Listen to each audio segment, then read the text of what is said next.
Hello and welcome to the Garage Studio Tour. And this afternoon, I'm just going to be talking about converting this garage into a studio workspace, art studio, graphic design.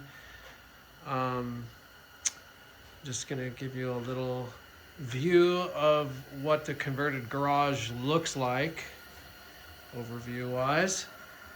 And starting at the top, the first thing I did just recently was to insulate this garage with R25 insulation boards, and I insulated the doorway as well, so that makes it able to heat it and also keep it cool when it's hot. I installed this lighting system in here with a CRI, that's a color rendering index of greater than 95. So that will give accurate color for your paintings and photography. And I also use these photographic lights when I'm photographing artwork and stuff. They have a CRI of over 93. I'm gonna start here with the painting. My oil painting is mostly done with Graham colors. I use Liquin to speed up the drying time, and I use poppy seed oil to control viscosity. Sometimes I use walnut oil. I store my brushes when they're not being used, the ones that I'm currently in active session with, in safflower oil. And that way you do not have to wash them every time after every session. Here I have a palette that I cut out of wood that I can carry around.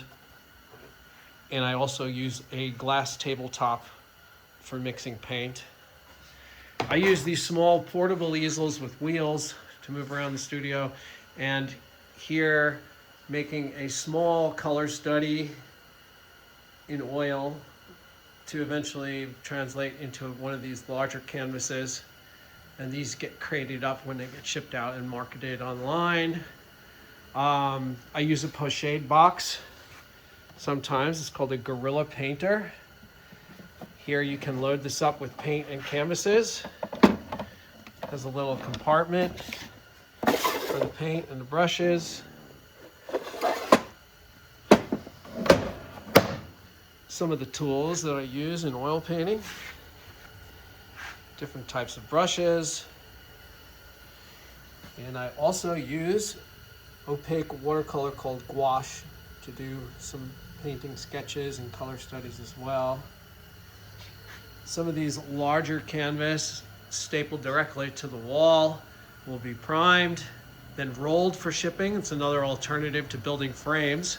And here is one that has been stretched and primed and is ready to be painted on. I use a mirrorless Nikon Z6 camera. Takes great video. The 50mm lens gives you really good photos of your artwork, essential for marketing online and creating prints.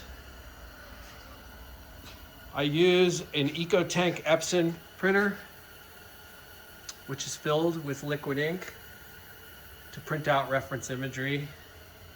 Here at this desk here, I have my computer set up. I use a Mac Studio. I have a quadruple monitor set up. It's good for workflow. I have all the industry standard software installed on here, but I'm currently have migrated over to Affinity, which is brought to you by Canva. So for educators and for students, this is free. And it has 3 programs in one, almost like Photoshop, Illustrator, and InDesign. And the versions of that are a vector, pixel, and layout program all in one. And I've tested the interface and it is up to par with the Adobe Creative Suite. Technical drawing, pens, rapidograph, and pencil. And here a projector I use to project reference images onto the wall or a big canvas. And what's nice about this one, it has a short throw, which means that you can project onto a very small canvas at a very short distance. Also have tools for woodworking to create the frames for stretching, basic stuff. Nice workbench made of cedar with casters so it can be moved around the studio. Adds flexibility, everything on wheels adds flexibility to the workflow. And I've installed this heater. And also use propane heat to keep it warm. Once again, thanks for watching the studio tour.